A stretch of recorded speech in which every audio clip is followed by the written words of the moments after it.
Hey everybody, NWA Prepper here. Just coming at you. I'm on a trip, pulling a trailer for one of my kiddos' activities, and thought I would talk to you guys about being ready to travel. Now, this particular instance I'm following, and so there's lots of kids, and I've got equipment behind me. We're going several hours away, and so there's several things that I do to be ready for that. One of which is make sure that I have a full tank of fuel. So, hold on. So I have a full tank of fuel. I've checked all the fluids in my vehicle. Made sure the vehicle is as good to go as I can get it. Check the tires. That checklist can be a deal in itself. So I've done all that. In the back, in addition to my normal truck everyday stuff that I carry, chains and tools and that kind of stuff, I've got things that are extra, and you're going to have to bear with me on things like this. Beside me, I've got some wonderful people who are just weaving in and out of traffic. Anyway, so in addition to the things that I normally carry, I've stocked up on more than just the water that I would have for myself, which is, a cooler. I keep a cooler that's about 3/4 water, and then 1/4. I'm a tea guy, so I like teas, and I can buy them a whole lot cheaper in bulk than I can at the convenience store. So I have that, and I've iced it down to make it more pleasant for others.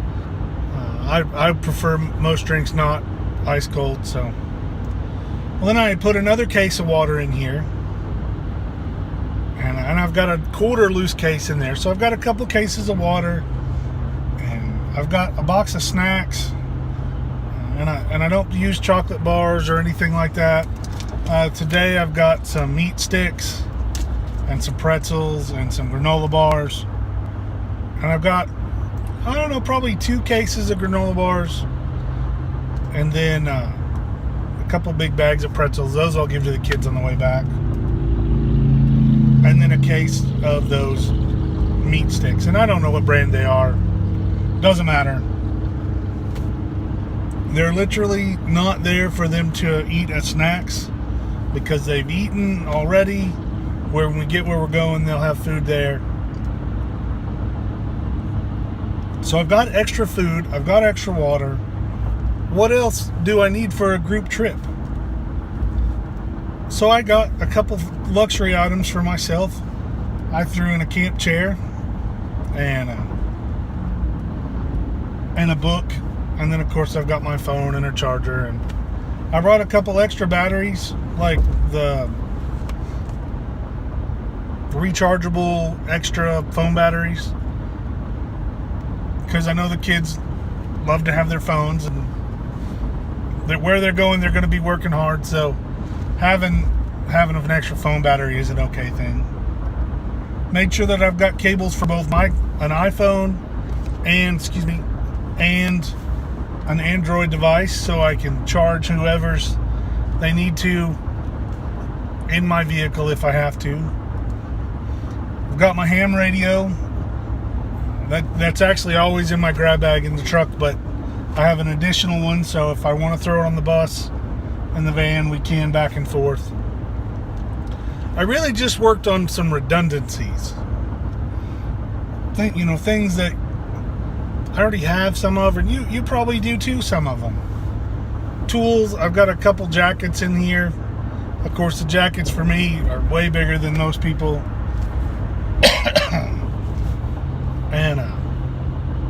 And then I've got the, of course, I'm getting ready for tomorrow. There's an event in Northwest Arkansas that I'm going to, the Northwest Arkansas Preparedness Fair.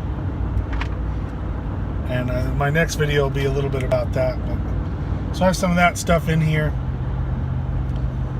And then I've got these little cheap blankets that you get at Christmas time, or that's when I get them.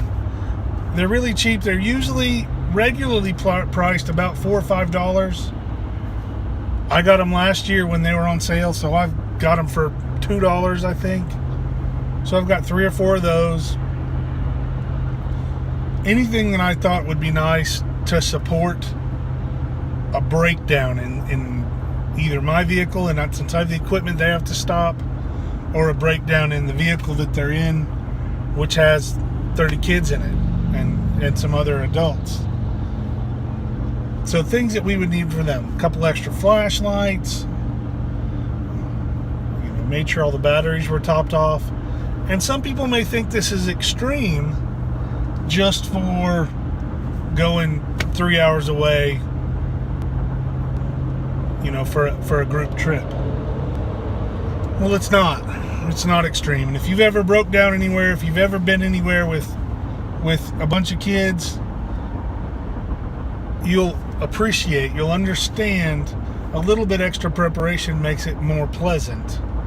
And not for me. I could give her a plus. I'll sit by the road and either work on whatever's broken or wait for someone to come help. But that's hard to do sometimes for youth. And so, as an adult taking responsibility, one of the things that I've taken on is to make sure that I have things to help keep them prepared. And obviously I don't have enough preparations for 30 people. My truck would be full. But I do have enough preparations to make it more bearable in the event that we have to wait for repairs, or if there's an accident, heaven forbid. And I encourage you guys too. And I'm not just talking to the prepper world. I'm talking to the parent world, to the everybody world. If you help with youth activities, if you help with your church youth group, if you help with the scouts, it doesn't matter who you help with, the 4-H, school, band, football, be more prepared. Be more prepared than just your normal core group, yourself and your family. It'll make things better. As I'm talking, of course, I'm not going to turn the phone or anything, but right there's 2 vehicles broke down. Looks like one of them had a blowout. And they're together. They're prepared for that. That's really important.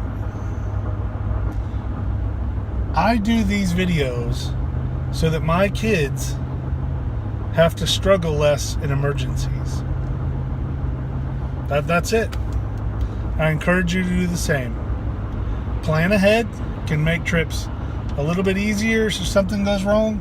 And if nothing goes wrong, it's nothing, you haven't lost anything. Everything extra that I brought would fit in an extra duffel bag or a little tub. I have it scattered all over my vehicle, but that I could improve and prepare even better. Have a great day. It's a Friday. Enjoy the Friday. Enjoy the weekend. Get out and do something. Thanks for watching. And I've got to hit the button.